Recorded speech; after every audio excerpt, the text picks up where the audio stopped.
देखिए, चाहे रेवेन्यू हो या नंबर ऑफ यूजर्स, ट्विटर दुनिया का सबसे बड़ा सोशल मीडिया प्लेटफॉर्म नहीं है अगर हम बाकी प्लेटफॉर्म से कंपेयर करें तो।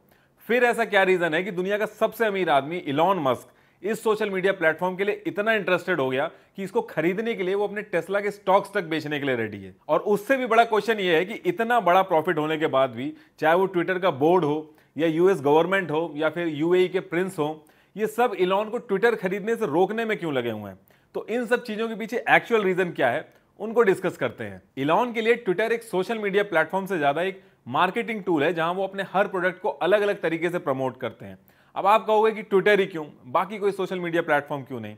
क्योंकि ट्विटर पे ही वो एक्टिव रहते हैं और इस प्लेटफॉर्म पे उनके 80 मिलियन से ज्यादा फॉलोअर्स हैं। जब इलॉन कोई प्रोडक्ट लॉन्च करते हैं तो रीट्वीट, लाइक्स और कमेंट से उनकी एंगेजमेंट 500 से 600 मिलियन से भी ऊपर पहुंचती है। कई कंट्रीज की तो इतनी पॉपुलेशन तक नहीं होती है और इसका फायदा इलॉन हमेशा उठाते हैं। यही रीजन है कि इलॉन कुछ ना कुछ इंटरेस्टिंग ट्विटर पे डालते रहते हैं, उसे डल नहीं होने देते बाकी बिलियनियर्स की तरह। ये तो एक एडवांटेज है। दूसरा जो सबसे इंपॉर्टेंट एडवांटेज है कि इलॉन के ट्वीट से यूएस का मार्केट फ्लक्चुएट होता है, और ये इतना फ्लक्चुएट होता है कि उनको ट्वीट करने से पहले एसईसी से अप्रूवल लेने का एक रूल बना दिया गया, जिसको हटाने के लिए इलॉन काफी टाइम से लड़ रहे हैं। देखिए, दुनिया का सबसे अमीर आदमी जब किसी प्रोडक्ट या किसी कंपनी के साथ जुड़ता है तो लोगों को ऐसा लगता है कि वो पर्टिकुलर एंटिटी या प्रोडक्ट अब अच्छा परफॉर्म करेगा, और इलॉन के ट्वीट से लोग अंदाजा लगाते हैं कि वो नेक्स्ट किस चीज में अपनी इन्वेस्टमेंट कर सकते हैं। यही रीजन है कि उनके एक ट्वीट से लोग काफी एक्साइटेड हो जाते हैं, स्पेशली जो इमेच्योर इन्वेस्टर होते हैं वो ज्यादा एक्साइटेड हो जाते हैं। जैसा डॉज कॉइन के केस में हुआ था, इलॉन ने सिर्फ इतना ट्वीट किया था कि डॉज कॉइन के साथ ही आप काम कर रहे हैं उसकी ट्रांजैक्शन एफिशिएंसी पे, और इस ट्वीट के बाद डॉज कॉइन के प्राइसेस 14% बढ़ गए। उसके कुछ टाइम बाद इलॉन ने स्टेटमेंट दिया कि ये एक हसल है, और उसके बाद डॉज कॉइन के प्राइसेस 35% डाउन चले गए। सेम चीज बिटकॉइन के केस में हुई कि इलॉन ने ये ट्वीट किया कि टेस्ला बिटकॉइन यूज करेगा, और बिटकॉइन के प्राइस काफी ऊपर चले गए। और बाद में इलॉन ने ये ट्वीट किया कि एनवायरमेंट का इशू है इसलिए बिटकॉइन नहीं यूज हो पाएंगे। उसके बाद बिटकॉइन का प्राइस 10% नीचे चले गए। इसी तरह से एक बार इन्होंने 2018 में ट्वीट किया था कि टेस्ला को ये प्राइवेट कर देंगे। टेस्ला के प्राइस बढ़ते गए और उसके बाद इन्होंने प्राइवेट नहीं किया। मार्केट उससे भी बहुत ऊपर नीचे हुआ। देखिए, मार्केट आपके हिसाब से अगर ऊपर नीचे हो रहा है तो ये बहुत बड़ा एडवांटेज होता है। आप सही टाइम पे पैसे डाल के सही टाइम पे निकल लें तो काफी बड़ा प्रॉफिट कमा सकते हैं आप। अब ये सारी चीजें मैं इस टाइम पे क्यों बता रहा हूं, इसका ट्विटर डील से इस समय क्या रिलेशन है? देखिए, जो पैटर्न है ये इस बार भी दिख रहा है। 14 मार्च को इलॉन मस्क ने $3 बिलियन देके ट्विटर के 9.2% शेयर खरीद लिए, और ऐसा करते ही इलॉन ट्विटर के हाईएस्ट शेयर होल्डर बन गए। वो बात अलग है कि वैनगार्ड ने इसको बीट कर दिया बाद में। वैनगार्ड 10.3% के शेयर होल्डर बन गए। लेकिन उससे ज्यादा इंपॉर्टेंट चीज ये है कि 14 मार्च को शेयर खरीदने के बाद भी इलॉन ने कहीं डिस्क्लोज नहीं किया कि उन्होंने ट्विटर के शेयर्स खरीदे। जैसे इंडिया में सेबी है, वैसे यूएस में SEC, security and exchange commission है, जो शेयर मार्केट को रेगुलेट करता है। जब कोई 5% से ज्यादा शेयर खरीदता है तो उसको डिस्क्लोज करना होता है 10 दिन के अंदर। ऐसा ना करने पे एसईसी के रूल के हिसाब से $1 लाख का फाइन लगता है, जो कि इलॉन पे पहले भी लग चुका है। लेकिन इलॉन ने उसके बाद भी 10 दिन तक डिस्क्लोज नहीं किया कि ट्विटर के शेयर्स खरीदे उन्होंने। उनके ऊपर $1 लाख का फाइन लगना तय था। अब जब मुझे यहां बैठे बैठे ये चीज पता है तो इलॉन को भी ऑलरेडी ये चीज पता ही होगी, लेकिन उसके बाद भी उन्होंने ये चीज की। तो इसके पीछे रीजन क्या है? देखिए, $1 लाख का फाइन है, इसका मतलब कि इलॉन की जो नेटवर्थ है उसका 0.00003%, अगर हम अप्रॉक्स $300 बिलियन का हिसाब लगाते हैं तो। फाइन भले ही $1 लाख का है, लेकिन इलॉन ने एक दिन के अंदर $700 मिलियन कमाए। अब वो कैसे कमाए वो मैं समझाता हूं। इलॉन ने 24 मार्च को ट्विटर के शेयर खरीदे और 25 मार्च को यह ट्वीट किया कि ट्विटर पे फ्रीडम ऑफ स्पीच होनी चाहिए कि नहीं, और उसके नीचे ये लिखा कि इस पोल को ध्यान से करिएगा, इसके कॉन्सिक्वेंसेस बहुत इंपॉर्टेंट होंगे। तो लोगों ने अंदाजा लगाना चालू कर दिया, और ये पहला हिंट दिया था उन्होंने 25 मार्च को। और लोगों ने क्या किया कि ट्विटर के धीरे धीरे शेयर में इन्वेस्ट करना शुरू कर दिया। लोगों को ये लगने लगा कि शायद इलॉन मस्क ट्विटर के साथ जुड़ने वाले हैं। अब आप कहोगे कि ये डायरेक्ट भी लिख सकते थे, थोड़ा और अच्छे से हिंट दे सकते थे। तो देखिए, एसईसी के रूल के हिसाब से इलॉन पहले आदमी है जिनको ट्वीट करने से पहले अप्रूवल लेना होता है, वरना वो ट्वीट नहीं कर सकते, क्योंकि इनके ट्वीट से मार्केट ऊपर नीचे होता है। इसलिए दबे शब्दों में इन्होंने अपना इंटरेस्ट दिखाया ट्विटर के लिए। इलॉन ने 26 मार्च को फिर से सेम चीज पे ट्वीट किया, धीरे धीरे और पोल करवाया कि ट्विटर पे एडिट बटन होना चाहिए या नहीं होना चाहिए। देखिए, जो लोग इलॉन को फॉलो करते हैं वो समझ जाते हैं जब ऐसे चेन ऑफ ट्वीट्स आते हैं कि कुछ ना कुछ तो होने वाला है, तो लोग अंदाजा लगा रहे हैं कि ट्विटर से कुछ तो एसोसिएशन होने वाला है इलॉन का। ट्विटर के शेयर्स एक दिन में अराउंड 29.64% ऊपर गए। $3 बिलियन के हिसाब से अगर आप कैलकुलेट करोगे तो $700 मिलियन से भी ज्यादा कमाए एक दिन के अंदर, सिर्फ ट्वीट करके। वो भी भले ही उन पर $1 लाख का फाइन एसईसी लगा दे, बट उसके कंपैरेटिवली जो कमाया है वो बहुत ज्यादा है। इलॉन ये जो पावर है ये बिल्कुल खोना नहीं चाहते, और ट्विटर जब डोनाल्ड ट्रंप को बैन कर सकता है तो किसी को भी बैन कर सकता है। लेकिन 9.2% शेयर खरीद के इलॉन ने काफी हद तक अपने आप को सिक्योर कर लिया है। भले इलॉन दुनिया के रिचेस्ट आदमी है, लेकिन ये जो सारा पैसा होता है शेयर्स की फॉर्म में होता है। 17% शेयर्स इनके टेस्ला में है। स्पेस एक्स को अभी इन्होंने प्राइवेट ही रखा है, वो पब्लिक नहीं किया।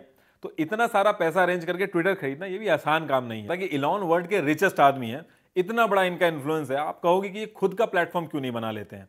देखिए इतना आसान नहीं है। इलॉन ने पहले भी ट्राई किया, जैसे व्हाट्सएप की तरह ये एक सिग्नल नाम का ऐप लेके आए थे, वो उतना नहीं चला इनका। और हम सब ने देखा है कि जब ट्रंप को बैन किया गया था तो ट्रंप भी एक ट्रूथ नाम का ऐप लेके आए थे, उनका इतना इन्फ्लुएंस है, उसके बाद भी वो नहीं चला। इलॉन को इन सब चीजों से इतना समझ में आ गया था कि नया प्लेटफॉर्म लाके ट्विटर, फेसबुक जैसे प्लेटफॉर्म को बीट करना ईजी नहीं है और काफी टाइम टेकिंग है। हालांकि रीजन इलॉन ये दे रहे हैं कि ट्विटर को खरीद के वो दुनिया को एक फ्री स्पीच का सोशल मीडिया प्लेटफॉर्म देना चाहते हैं, जहां पर हर कोई अपनी बात रख सकता है। अब जो लोग इलॉन के एंटी हैं, उनका यह कहना है कि ये दुनिया की फ्रीडम ऑफ स्पीच को नहीं, बल्कि खुद की स्पीच को सिक्योर करना चाहते हैं ट्विटर के ऊपर।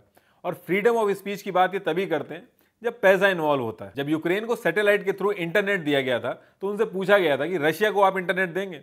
उन्होंने कहा था कि मैं फ्रीडम ऑफ स्पीच का सपोर्ट करता हूं, मैं रशिया को भी इंटरनेट दूंगा। इलॉन फ्रीडम ऑफ स्पीच को सपोर्ट तो करते हैं, लेकिन कई ऐसे यूजर्स हैं ट्विटर पे जो टेस्ला के प्रोडक्ट्स को क्रिटिसाइज करते हैं। उन अकाउंट्स को इलॉन ने खुद ब्लॉक कर दिया है। टेस्ला कंपनी के एक एम्प्लॉय ने टेस्ला कार्स की शॉर्टकमिंग्स बताई तो इलॉन ने उसको फायर कर दिया। इनफैक्ट एक बहुत ही फेमस ब्लॉगर हैं जो टेस्ला के खिलाफ काफी आर्टिकल लिखते थे, उनको बुला के काफी धमकी दी गई और उसके बाद से उन्होंने भी आर्टिकल लिखने बंद कर दिया। इलॉन जिस तरीके से ट्विटर के चेंजेस ओपनली डिस्कस कर रहे थे, उन्हें कहीं ना कहीं ये लग रहा था कि वो 9.2% शेयर्स लेके ट्विटर को अपने हिसाब से चला सकेंगे, लेकिन ऐसा हुआ नहीं। ये चीज इलॉन को बहुत जल्दी समझ में आ गई कि अगर ट्विटर को अपने हिसाब से चलाना है तो पूरी तरीके से ट्विटर को टेक ओवर करना होगा। यही रीजन था कि जब ट्विटर ने इलॉन को बोर्ड ज्वाइन करने के लिए बुलाया, और ये बहुत ही नॉर्मल प्रोसेस है, जब भी कोई मेजर शेयर खरीदता है कंपनी के तो कंपनी उसको इन्वाइट करती है बोर्ड की सीट के लिए। लेकिन इलॉन ने बोर्ड की सीट के लिए मना कर दिया और ये बहुत ही शॉकिंग था हर किसी के लिए।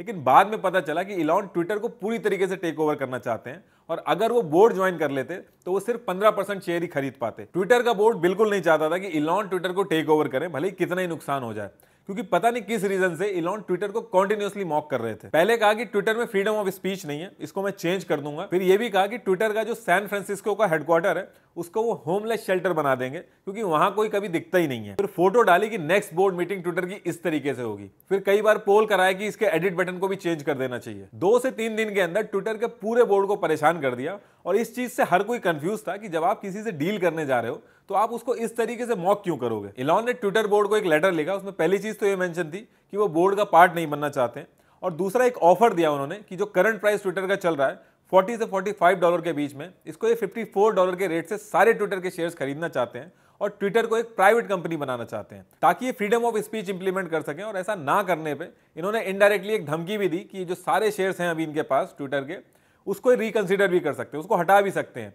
जैसे ही इलॉन ने ये लेटर भेजा, सऊदी के एक प्रिंस ने कह दिया कि इलॉन को हम ट्विटर नहीं खरीदने देंगे, चाहे कुछ भी हो जाए। इस पर्टिकुलर चीज को इलॉन ने और ज्यादा उछाला कि देखो फ्रीडम ऑफ स्पीच कहां से होगी जब सऊदी के ओनर इन्वॉल्व हैं, वो खुद फ्रीडम ऑफ स्पीच को कितना मानते हैं। कई रिपोर्ट में यह भी है कि यूएस की गवर्नमेंट भी नहीं चाहती है कि इलॉन ट्विटर को खरीदे, क्योंकि ये ट्रंप को और कुछ अकाउंट जो रूलिंग गवर्नमेंट की आइडियोलॉजी के अगेंस्ट में रहते थे, जैसे कि यूक्रेन का मामला हो या कोई और पॉलिसी अपोज करने वाले अकाउंट्स हो, उनको वापस ले आएंगे। ट्विटर के ऊपर वैसे भी एलिगेशंस लगते रहे हैं कि ये थोड़ा लेफ्ट लीनिंग है। जब लेफ्ट आइडियोलॉजी के लोग कुछ करते हैं तो ट्विटर थोड़ा नरमी दिखाता है। इनफैक्ट ट्विटर के जो इससे पहले के सीईओ थे, उन्होंने ऑन रिकॉर्ड ये चीज एक्सेप्ट की है। अब भले ही बोर्ड मना कर दे, लेकिन एक तरीका यह भी है कि इलॉन मार्केट से धीरे धीरे करके 50% के करीब शेयर्स खरीद लें और ट्विटर के ओनर बन जाएं। लेकिन उसमें एक दिक्कत है कि जैसे जैसे शेयर्स बिकते हैं उनकी डिमांड बढ़ती है और प्राइस हाई होते हैं।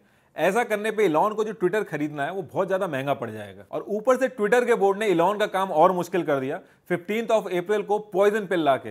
अब ये पॉइजन पिल क्या है? देखिए, ये एक सेल्फ डिफेंस टेक्निक है जो कंपनीज लेती हैं ऐसे टेक ओवर से बचने के लिए। अब इसमें होता ही है कि मान लो एक कंपनी के 1000 शेयर्स है मार्केट में, तो उन शेयर्स को बढ़ा के 5000 कर देती है, ताकि अगर कोई टेक ओवर करना चाहे तो उसके लिए मुश्किल हो जाए और शेयर्स के प्राइस और ज्यादा महंगे हो जाए। आपको 10 आदमियों से एक कंपनी खरीदने से ज्यादा 100 आदमियों से कंपनी खरीदने में दिक्कत आती है। इलॉन को जब से ट्विटर खरीदने से रोका जा रहा है, ये बार बार ट्विटर पे जाके पोल करवा रहे हैं कि बोर्ड अपने फायदे के चक्कर में इन्वेस्टर्स का नुकसान करवा रहा है।